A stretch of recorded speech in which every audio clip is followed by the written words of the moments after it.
I'm gonna do this book review right quick. Actually, not right quick. I'm gonna attempt to make this my longest talking video. Just talking. Now I read this book a long time ago. Been doing a little bit of thinking about it. I mostly do movie reviews and stuff like that, but I don't really get too much into topic videos. Like protein powder versus solid food or like something weird like that.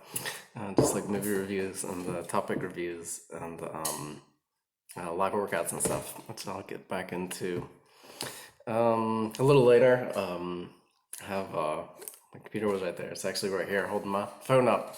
But I can record videos now and go to like an internet cafe and download them. Mostly been messing around with TikTok lately, but I actually want to hold this up long enough to where I can get in a thumbnail. There's auto-generated thumbnails. But yeah, I read this book a long time ago.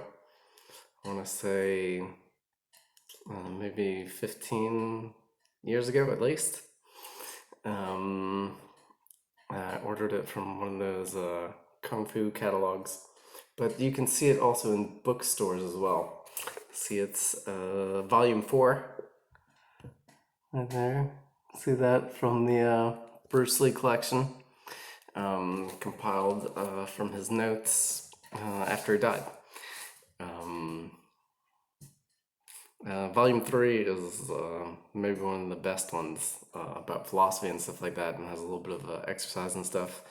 And 2 is Kung Fu, mostly about traditional Kung Fu training and his background in it. And part 1 is more like personal life. I actually attempted part 1 to read it, and I just like, it was like one of the few books that I didn't fully read through. Normally when I pick like a video or a book or whatever, I watch the whole thing and just choose wisely what I look through. Choose wisely what I'm gonna choose, and read it to completion. And some things you read faster, some things you read slower. I guess I'm drifting a little bit, but I'll talk a little bit. So yeah, I didn't finish part 1 until like maybe 10 years later.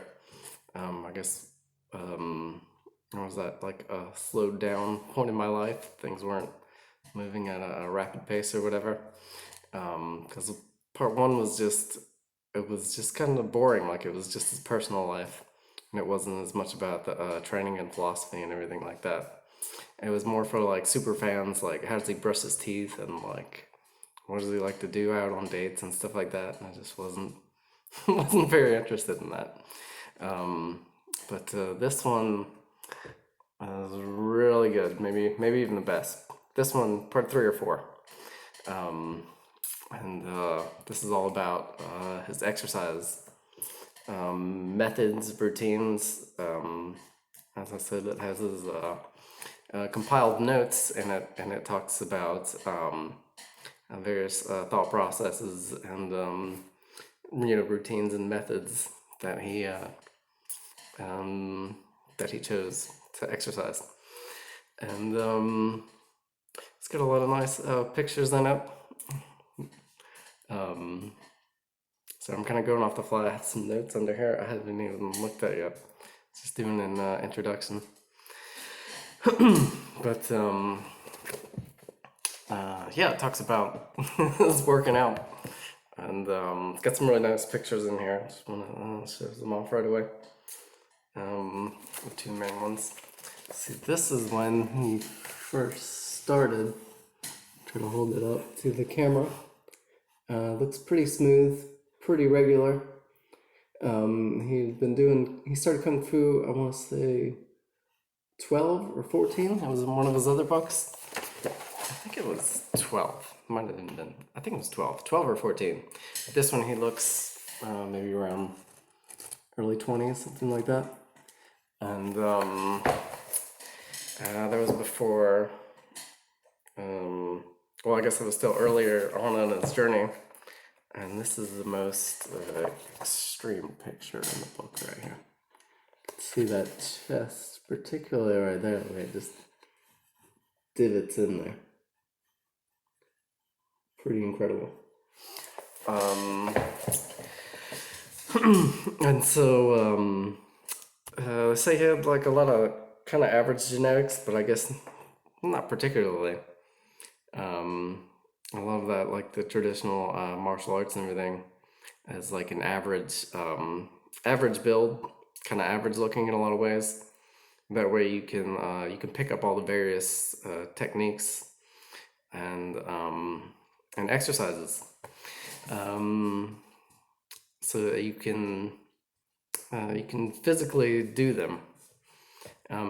Like if you're built like really unaverage, like really extremely lanky or extremely stocky or something like that, it'd be harder for you to adapt to all the various techniques and exercises. And so he was, I guess, kind of pretty average looking at the start, but very intelligent, read a lot every day, and a lot of reading, a lot of research. Met a lot of people, did a lot of networking and stuff like that to learn various things, to build on his knowledge and experience. Did a lot of trial and error to find out what worked best for him, and then what worked to develop the techniques and stuff like that. Sorry, I got a little sidetracked. But yeah, I was talking about his thirst for knowledge and stuff like that, and his extreme dedication, motivation, obsessiveness, and sorry, his constant experimenting, to where he eventually, at one point, he hurt his back doing the good morning exercise. Said it was with 135 pounds. He did 8 to 12 repetitions without a warm up, and went straight to that. And then when he finished the set, he heard like a loud crack and pop, and hurt his back really bad. And he was out for a while, but eventually nursed himself back into shape to be better than ever. So that's kind of the problem with experimenting a lot of times. Yeah, I have so many notes and stuff, so long to talk. I'm not sure how long. I'm kind of shooting for a half an hour. See how that goes. But yeah, so this movie right here, I actually saw this before I knew anything about Bruce Lee. Saw this movie a long time ago. It came out in '93. I was born at the end of '85, almost '86.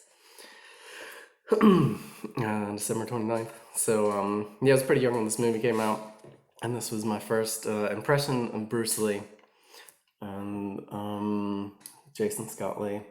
And in this movie, he did the challenge fight, which was an actual challenge.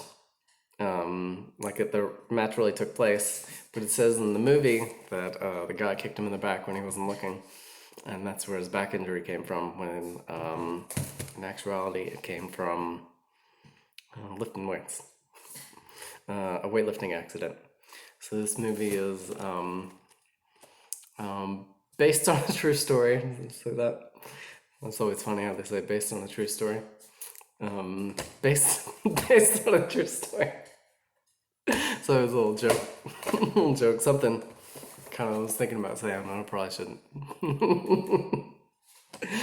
Based on a true story, but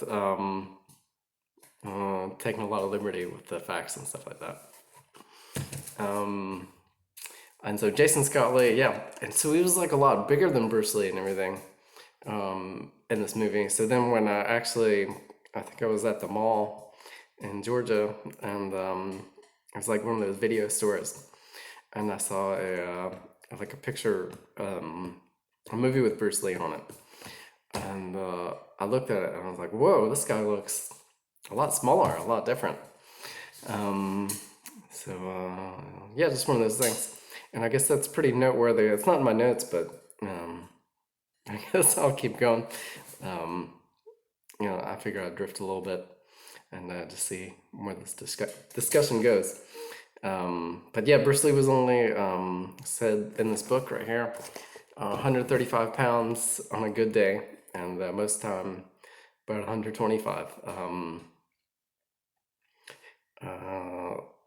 Yeah, like he bulked up to 135 for Enter the Dragon, and that wasn't like a professional fighter or whatever where they cut weight, cut weight for a weigh-in. Like no, that's how much he weighed. Like walking around, as they say. So that's one of those things about Bruce Lee. A lot of other martial artists and stuff like that. Martial artists or people in general. Everybody is like, yeah, well, I'm a lot bigger than Bruce Lee, you know? Like, yeah, but I'm a little bigger than him. But it's pretty incredible, especially when you look through this book and see his movies and stuff like that. Like the power he can generate and his techniques and what he can do with his own body. And of course, body weight exercises are always a lot easier the less you weigh. Just, I guess, simple physics. That's why running is really good for martial arts because it gets your body weight down as a whole. So you're able to manipulate your body a lot more and creates more speed and everything like that, more speed.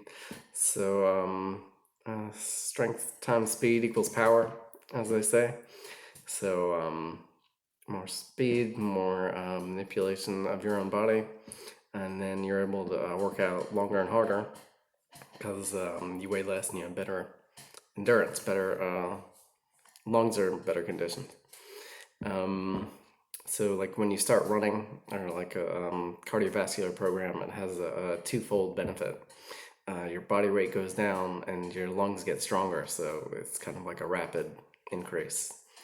And this book, it talks about, it's got everything divided up, so it's got like his beginner routines, more advanced routines, gets into circuit training. When I started the circuit training, talks about cardiovascular fitness, nutrition, and just kind of looking through it. And not so much about like, it's got like some martial arts technique routines, like punching with the dumbbells and stuff like that. But it's not as much about actual techniques. That's more in like other books, like Volume 3 and Volume 2. So yeah, this is more about fitness and stuff like that.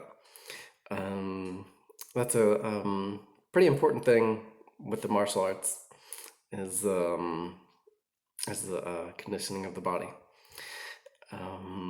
for technical execution. I'm just kind of wondering a little bit, but doing like a discussion with myself with the camera. But I'm just like venturing off into different topics. I've got like some notes to write down, and I haven't really even gone over any of them yet. And I'll see how that goes. But a lot of that is with the martial arts, physical conditioning, and technical execution. So performing the techniques themselves is a form of physical conditioning, and then also there's supplemental work, which is like weightlifting and running and stuff like that. And I guess you could say punching bags would be supplemental. I guess that's a gray area to where more like you would think would be like hitting the air or working with a partner or something like that would be where you would think of traditional working on technique. But there's been like debate about that with weightlifting and stuff like that, whether you should weightlift or not. And some people um, are highly against it. And I guess it's one of those things that you can just get carried away with, and you can get out of balance with it, like a pure bodybuilder. Um, and get in that, and then neglect things like endurance and stuff like that. Um, but so yeah, there's that thing when you're lifting weights and stuff like that. It makes your muscles like sore and stiff and things like that. But that's basically a temporary state. And you do things like hitting the air and bags and stuff like that. And I guess working with partners, if you do that, loosens the muscles back up. So it's mostly a temporary state. But if you work on weightlifting like a full-time thing, like the main priority, like all the time, like a bodybuilder, like your main focus, like a bodybuilder would, then it would start to detract because you wouldn't be working on loosening them back up. It's kind of like they call that melding process, something like that, where they do with the like swords and stuff like that, where they put it in the fire, they put it real hot, and they cool it down and beat it, and then put it back in. Kind of like that with your body, you know, like you build it up and tear it down, build it up and tear it down, build up strength, and then get rid of it, and build it up, get rid of it, until you're a finely honed weapon. Um, so yeah, I guess I want to talk about that in particular, about the legs, the legs in particular, and yeah, I'll go back to this page. I know where's it. Right here. So you can see this full. I guess I'll bring the camera to it, because the whole is the camera space. Right there. That's a good full body image next to that one. Right next to it, you can see his legs. You would call them chicken legs or something like that. Like there's definition in them and everything. This is Enter the Dragon, and he did barbell squats and stuff like that. A lot of weightlifting, but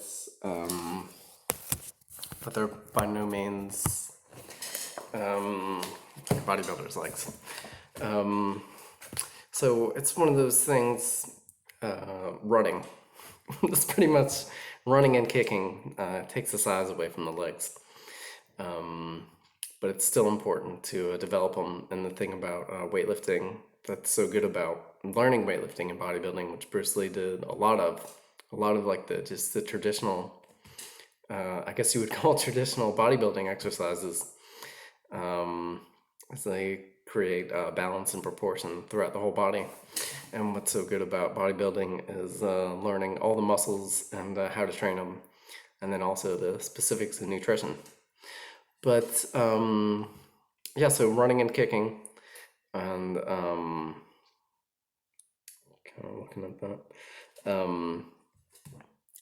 So if you train your legs like a bodybuilder, then they're like sore for a week. Like most modern bodybuilders, they work out once a week. It happened after Dorian Yates. They did the once a week training. You fry the pretty much fry out a body part to where it's sore for a week, or taken out for a week. It takes a week to recover, and then you go back and hit it. Whereas like older guys, like before Dorian Yates, they did it more like twice or even 3 times a week. But the problem is, anyone who knows that, who's done like leg workouts, particularly like the barbell squats, they're sore for like days on end, and you can't go running or anything like that. After that, actually, I've started doing that actually just recently, mixing barbell squats and running. Normally, if I was doing a lot of squats and stuff, I wouldn't be doing running at the time. I just mixed them. But and I always for a while there, I really wanted like some big thighs and stuff like that. I've got them like pretty nice cuts and stuff like that, but like as far as the like size and everything. Um, was the thing. Oh, I don't train it necessarily for size. I just kind of go for the total package. Being able to run well, run and kick well as be able to squat well and everything like that, and kind of a loose routine. But when I was going for size and with my legs, I guess, were when I've gotten them the biggest, my best results and everything, is when you do like a leg workout, and then that day and the next day, try not to run. Don't run, but don't do any other cardio either. The most I would do would maybe be like a half-mile walk, but like make a point of it to like get off the legs and eat a lot and stuff like that, so they'd like swell up and grow. But I guess I'm not too concerned with that these days. But if that's how you're gonna do it, so a lot of that with bodybuilding, for mass, for like optimal mass and everything. There's a thing about not working out, inactivity. So you like swell up, like instead of like being a fat blob on the couch, you turn into like a muscular blob. But you're still toned and everything, proportion and everything, but it's just like more size and everything. So it's eating a lot and not working out, and then like all the muscle you build burns the calories, burns the fat and everything. So you can do like the big lifts and everything and still get ripped out. But yeah, you can eat a lot and stuff. Whereas it's different if like you're thinking like martial arts conditioning and stuff like that. A lot of the rippedness and definition and everything comes from running and practicing technique. Of course, there's I'm saying running because running's kind of like the staple, like the gold standard cardio exercise. There's also biking helps a lot. It's good to supplement with that because it's like low impact, and it's kind of like interval. You can go like slow and cruise, or you can go fast, and go up hills and stuff like that, and low impact, and you can do it for a long time. And then also the step mill's really good. You can do like steps, you can get like a high step and do it just on anything, but also like the step mill, it's like a treadmill but with steps, is very good. And then also like that, and the treadmill. The treadmill's good for getting a fast pace and like keeping your pace. But I guess I'd say on those, like you don't want to hold the handles, like hold on to the side. I guess it could be more dangerous on the step mill. People like to hold that, but it's kind of like cheating because you can like push into it and then not takes your body weight off, and makes you faster than I guess you would be without holding the handles. And same thing on the treadmill. I've seen people like being competitive with times and stuff like that and the speed, but they're like holding half their body weight up on the handles, so it just doesn't count. You're not free in space. So yeah, this things. And I guess that leads that to yeah, body proportions and proportionate. So like the martial artist is generally speaking, I guess you would say stereotypical. Traditional martial artists would be well proportioned throughout their whole body, and be able to execute all the various techniques and stuff like that. And I've seen, heard speeches and stuff like that about runaway body parts, where you can get, you can just train one body part and it gets like way disproportionately larger than the other ones and stuff like that, and it's just out of proportion and stuff like that. Um, uh, so oh yeah, I was thinking that, but yeah, so they have that's like the stereotypical martial artist is like well in proportion, um, and able to execute all the various techniques and stuff like that. But then there's also people build different and stuff like that. So they have different martial arts styles developed to suit that, like sumo wrestlers, and the crane style was for someone with one leg, and then like even within boxing, like there's different something so like narrow and specific as boxing. They still have various styles within that for various body types. Like somebody really long works off jab and stuff like that, and keeps their distance, and I guess shoots more for the head. And then somebody different, more stockier, works their way in, hits the body and stuff like that. And yeah, that's that. Various styles for various body parts. Various styles for various body types. Um, and kind of seeing where, kind of looking at my notes, but yeah. So I talk about the workout capacity, and I read a review on this book a while ago, and it talked about how it said like, do not follow this book. Do not do what he does in this book and stuff like that. It'll get you way overtrained, and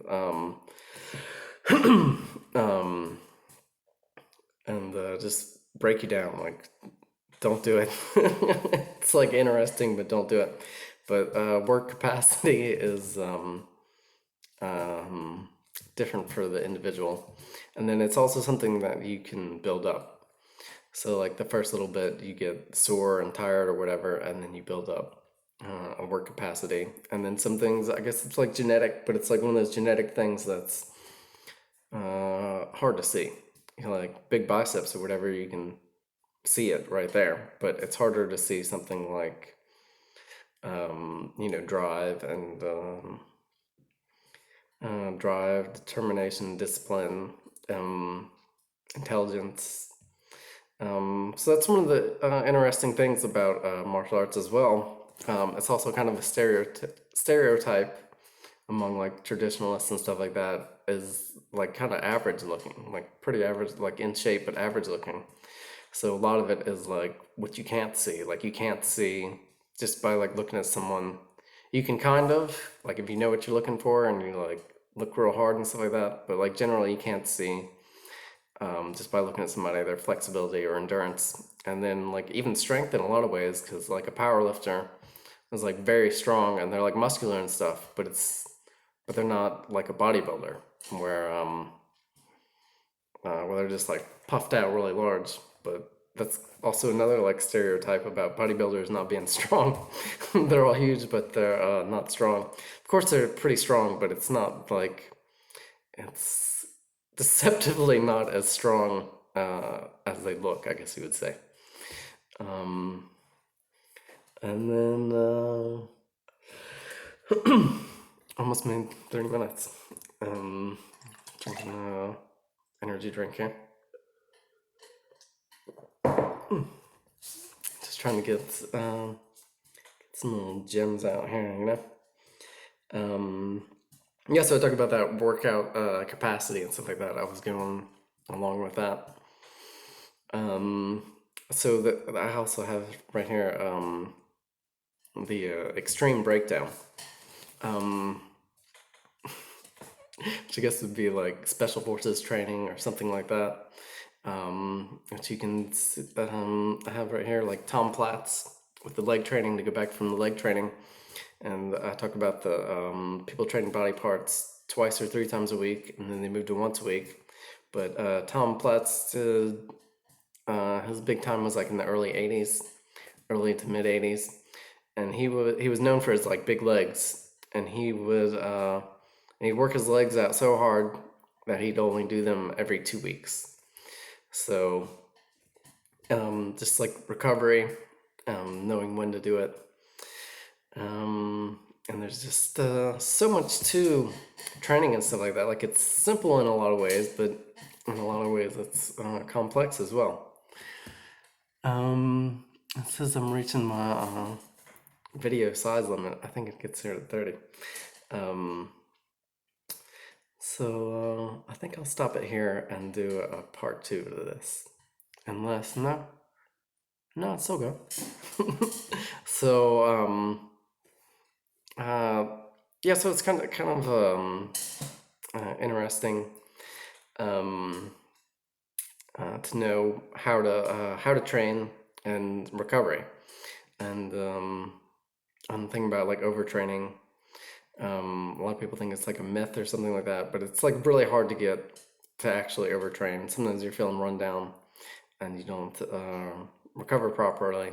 And it's a timing thing of when to work out, when to rest, and when to go back at it. So also, if you've seen the movie Creed 2, I didn't see the movie, but I saw the clips on YouTube. I'll see the movie eventually. But I just watched the training and the fights, and I'll watch the whole movie eventually. But I noticed that in the training, like he breaks himself down like really, really hard, really extreme training, to where he also needs like an extreme recovery. So that's one of those things about training. You work out really hard, but you have to learn how to relax really hard as well. Um, and also, I have under the same notes, Kickboxer 3. I was gonna do.